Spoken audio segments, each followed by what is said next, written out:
Hi friends, ಎಲ್ರಿಗೂ ನಮಸ್ಕಾರ. Friends, ನಿಮಗೆಲ್ಲ ಗೊತ್ತಿರೋ ಹಾಗೆ ಸೆಪ್ಟೆಂಬರ್ 7 ಅವತ್ತು ಚಂದ್ರಗ್ರಹಣ ಇತ್ತು. ಅವತ್ತು ಪಿತೃಪಕ್ಷ ಸ್ಟಾರ್ಟ್ ಆಗಿದೆ. ಸೆಪ್ಟೆಂಬರ್ 21 ಸೂರ್ಯಗ್ರಹಣದ ದಿನ ಈ ಪಿತೃಪಕ್ಷ ಎಂಡ್ ಆಗುತ್ತೆ. ನಮ್ಮ ಪುರಾಣಗಳ ಪ್ರಕಾರ ಪಿತೃ ದೇವತೆಗಳು ಭೂಮಿಗೆ ಬರ್ತಾರೆ. ಈ ಒಂದು 15 ಡೇಸ್ ಏನಿದೆ, ಈ ಟೈಮಲ್ಲಿ ಭೂಮಿಗೆ ಬರ್ತಾರೆ. ಬಂದು ನಾವು ಕೊಡ್ತಕ್ಕಂತಹ ಆತಿಥ್ಯವನ್ನು ಸ್ವೀಕಾರ ಮಾಡ್ತಾರೆ, ನಮ್ಮೆಲ್ಲರಿಗೂ ಆಶೀರ್ವಾದ ಮಾಡಿ ಹೋಗ್ತಾರೆ ಅಂತಕ್ಕಂಥ ಒಂದು ನಂಬಿಕೆ ಇದೆ. ಸೊ ಆ ಪ್ರಕಾರ ಪಿತೃಗಳು ನಮ್ಮ ಮನೆಗೆ ಬಂದಾಗ ಕೆಲವೊಂದು ಸೂಚನೆಗಳನ್ನ ಕೊಡ್ತಾರೆ. ಅದನ್ನು ನಾವು ತುಂಬ ಸೂಕ್ಷ್ಮವಾಗಿ ಗಮನಿಸಿದಾಗ ಮಾತ್ರ ನಮಗೆ ಗೊತ್ತಾಗುತ್ತೆ ಆ ಸೂಚನೆಗಳು ಏನು ಅಂತ. ಅದನ್ನು ನೋಡೋಣ ಬನ್ನಿ. ಮೊದಲನೇ ಸೂಚನೆ ಬಟರ್ಫ್ಲೈಸ್ ಅಂತ ಹೇಳಿದರೆ ಚಿಟ್ಟೆಗಳು. ಸೊ ಇದನ್ನು ನಾವು ಮೆಸೆಂಜರ್ಸ್ ಅಂತ ಕೂಡ ಹೇಳ್ಬೋದು. ಈ ಪಿತೃಪಕ್ಷದ ಈ ಒಂದು ಪೀರಿಯಡಲ್ಲಿ ನಿಮ್ಮ ಮನೆ ಹತ್ರ ಅಥವಾ ನಿಮ್ಮ ಮನೆ ಒಳಗಡೆ ಯಾವುದಾದ್ರೂ ಚಿಟ್ಟೆಗಳಿರ್ಬೋದು, ಅಥವಾ ಚಿಟ್ಟೆಗಳ ಥರ ಇರುತ್ತೆ ನೋಡಿ ಕೆಲವೊಂದು ಹುಳುಗಳು, ಅದಾಗಿರ್ಬೋದು, ನಿಮ್ಮ ಮನೆಗೆ ಬರೋದಾಗಿರ್ಬೋದು, ಅಥವಾ ನಿಮ್ಮ ಮನೆ ಅಕ್ಕಪಕ್ಕ ಹಾರಾಡೋದಾಗಿರ್ಬೋದು, ಅಥವಾ ನೀವು ಪಿತೃಗಳಿಗೆ ಪೂಜೆ ಮಾಡ್ತಕ್ಕಂತಹ ಸ್ಥಳದಲ್ಲಿ ಆ ದೀಪಗಳ ಸುತ್ತ ಹಾರಾಡೋದಾಗಿರ್ಬೋದು, ಆ ಪ್ಲೇಸಲ್ಲಿ ಇರೋದಾಗಿರ್ಬೋದು.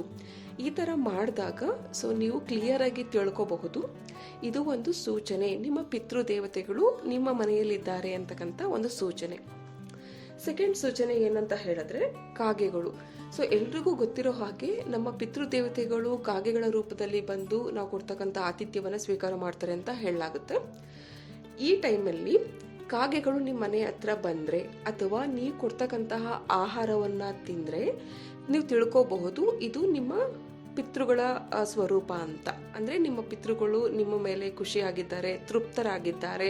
ಸೊ ಹಾಗಾಗಿ ನೀವು ಕೊಟ್ಟಂತಹ ಆಹಾರವನ್ನು ತಿಂದಿದ್ದಾರೆ. ಸೊ ಅವರ ಒಂದು ಆಶೀರ್ವಾದ ನಿಮ್ಗಳ ಮೇಲೆ ಇದೆ ಅಂತ ನೀವು ತಿಳ್ಕೋಬಹುದು. ಇನ್ನು ಮೂರನೇ ಸೂಚನೆ ಏನಂತ ಹೇಳಿದ್ರೆ ಕನಸು. ಅಂದರೆ ನೀವು ಮಲ್ಕೊಂಡಾಗ ನಿಮ್ಮ ಕನಸಲ್ಲಿ ಪಿತೃಗಳು ಬಂದರೆ, ಅಂದರೆ ಜಸ್ಟ್ ಕನಸಲ್ಲಿ ಬಂದು ಹೋಗ್ಬೋದು, ಅಥವಾ ನಿಮಗೆ ಕೆಲವೊಂದು ಸೂಚನೆಗಳನ್ನ, ಒಂದು ಗೈಡೆನ್ಸನ್ನು ಕೊಡ್ಬೋದು, ನಿಮಗೆ ಆಶೀರ್ವಾದ ಮಾಡೋ ಥರ ನಿಮಗೆ ಕನಸು ಬರ್ಬೋದು, ಅಥವಾ ಯಾವುದೇ ರೀತಿಯ ಸೂಚನೆಗಳು ಇರಲ್ಲ ಅಥವಾ ಆಶೀರ್ವಾದ ಮಾಡೋ ಥರ ಇರಲ್ಲ, ಜಸ್ಟ್ ನಿಮ್ಮ ಕನಸಲ್ಲಿ ಬಂದು ಹೋಗ್ತಾರಷ್ಟೇ. ಈ ಥರ ಬಂತಂತ ಹೇಳಿದ್ರೆ ನೀವು ತಿಳ್ಕೊಬೋದು ನಿಮ್ಮ ಪಿತೃಗಳು ಅಥವಾ ನಿಮ್ಮ ಪೂರ್ವಜರು ಇದ್ದಾರೆ, ಇಲ್ಲಿ ಬಂದಿದ್ದಾರೆ ನಿಮ್ಮ ಮನೆಗೆ ಅಂತ ನೀವು ತಿಳ್ಕೊಬೋದು. ಇನ್ನು ನಾಲ್ಕನೇ ಸೂಚನೆ ಏನಂತ ಹೇಳಿದ್ರೆ ನಮ್ಮ ಎನರ್ಜಿ ಶಿಫ್ಟ್. ಅಂದರೆ ನಮ್ಮ ಸುತ್ತಮುತ್ತ ಯಾರೇ ಇದ್ರೂ ನಮಗೊಂದು ಫೀಲ್ ಆಗುತ್ತೆ, ನಮ್ಮ ಎನರ್ಜಿನಲ್ಲಿ ವೇರಿಯೇಷನ್ ಆಗುತ್ತೆ. ಓಕೆ, ನಿಮಗೆ ಗೊತ್ತಿರ್ಬೋದು ಈ ಭೂಮಿ ಮೇಲೆ ಇರ್ತಕ್ಕಂತಹ ಪ್ರತಿಯೊಂದು ವಸ್ತುವಿಗೂ, ಪ್ರತಿಯೊಂದು ಒಂದು ಜೀವಿಗೂ ಕೂಡ ಎನರ್ಜಿ ಇದೆ ಅಂತೇಳಿ. ಸೊ ಹಾಗಾಗಿ ನಮ್ಮ ಸುತ್ತಮುತ್ತ ನಾವು ಪೂರ್ವಜರು ಬಂದಾಗ ನಮ್ಮ ಎನರ್ಜಿನಲ್ಲಿ ಏರುಪೇರಾಗುತ್ತೆ, ಅಥವಾ ನಮಗೆ ಸಡನ್ನಾಗಿ ಖುಷಿ ಆಗ್ಬೋದು, ಅಥವಾ ಗೂಸ್ ಪಂಪ್ಸ್ ಅಂತ ಹೇಳ್ತಾರೆ ನೋಡಿ, ಆ ಥರ ಬರ್ಬೋದು, ಅಥವಾ ನಿಮಗೆ ಗೊತ್ತಾಗ್ಬಿಡುತ್ತೆ ಚೇಂಜಸ್ ಏನಂತ. ಈ ಥರ ಎನರ್ಜಿನಲ್ಲಿ ಶಿಫ್ಟ್ ಆದರೆ ನೀವು ತಿಳ್ಕೊಬೋದು ನಿಮ್ಮ ಪೂರ್ವಜರು ನಿಮ್ಮ ಮನೆಗೆ ಬಂದಿದ್ದಾರೆ, ನಿಮ್ಮ ಅಕ್ಕಪಕ್ಕನೇ ಇದ್ದಾರೆ ಅಂತ ನೀವು ತಿಳ್ಕೊಬೋದು.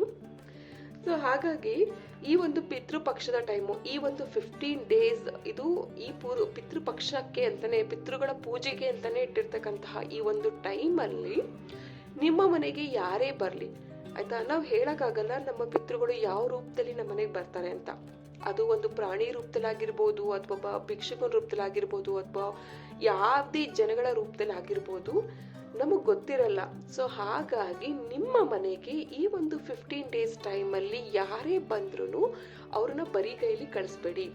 ಪ್ರಾಣಿಗಳು ಬಂದರೆ ನಿಮ್ಮ ಕೈಲಿ ಏನಾಗುತ್ತೋ ನಿಮ್ಮ ಶಕ್ತಿಗೆ ಅನುಸಾರವಾಗಿ ಏನಾದರೂ ಒಂದು ಆಹಾರವನ್ನು ಕೊಡಿ. ಮನುಷ್ಯರುಗಳು ಬಂದರೆ ಅಥವಾ ಬೇರೆ ಭಿಕ್ಷುಕರು ಬಂದರೆ ನಿಮ್ಮ ಕೈಲಾದಷ್ಟು ಒಂದು ಆಹಾರ ಆಗಿರ್ಬೋದು, ಅಥವಾ ಬಟ್ಟೆಗಳಾಗಿರ್ಬೋದು, ಅಥವಾ ನಿಮ್ಮ ಶಕ್ತಿಗೆ ಅನುಗುಣವಾಗಿ ಕೆಲವೊಂದು ದಾನಗಳನ್ನ ಕೊಟ್ಟು ಕಳಿಸ್ಬೋದು. ಈ ಥರ ಮಾಡೋದ್ರಿಂದ ನಿಮ್ಮ ಪಿತೃಗಳು ಕೂಡ ಖುಷಿ ಆಗ್ತಾರೆ. ಇದ್ರ ಮೂಲಕ ಅವರ ಆಶೀರ್ವಾದನೂ ಕೂಡ ನಿಮ್ಮ ಮೇಲೆ ಹಾಗೂ ನಿಮ್ಮ ಮನೆ ಮೇಲೆ ಬೀಳುತ್ತೆ.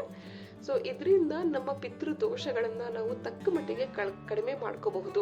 ಯಾಕೆಂದರೆ ನಾನು ಯಾವಾಗಲೂ ಹೇಳ್ತಾ ಇರ್ತೀನಿ, ಈ ಒಂದು 15 ಡೇಸನ್ನು ನೀವು ಗೋಲ್ಡನ್ ಪೀರಿಯಡ್ ಅಂತಲೇ ಇಟ್ಕೊಳ್ಳಿ.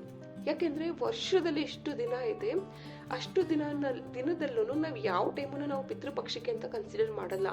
ಈ ಒಂದು ಮಹಾಲಯ ಅಮಾವಾಸ್ಯೆ ಟೈಮಲ್ಲಿ 15 ಡೇಸನ್ನು ನಾವು ಪಿತೃಗಳಿಗೆ ಇಟ್ಟಿದ್ದೀವಿ ಅಂತ ಹೇಳಿದ್ರೆ ನೀವು ತಿಳ್ಕೊಳ್ಳಿ ಆ ಟೈಮ್ ಎಷ್ಟು ಒಂದು ಅದ್ಭುತವಾದ ಟೈಮ್ ಅಂತ. ಸೊ ಹಾಗಾಗಿ ಯಾರು ಇದನ್ನು ಮಿಸ್ ಮಾಡ್ಕೋಬೇಡಿ. ಸೊ ನಿಮ್ಮ ಕೈಲಾದ, ನಿಮ್ಮ ಶಕ್ತಿಗೆ ಅನುಗುಣವಾಗಿ ನಿಮ್ಮ ಒಂದು ಎಷ್ಟು ಆಗುತ್ತೋ ಅಷ್ಟು ನೀವು ದಾನ ಧರ್ಮಗಳನ್ನ ಮಾಡ್ತಾ ನಿಮ್ಮ ಪಿತೃದೋಷಗಳನ್ನು ಕಡಿಮೆ ಮಾಡ್ಕೋಬಹುದು.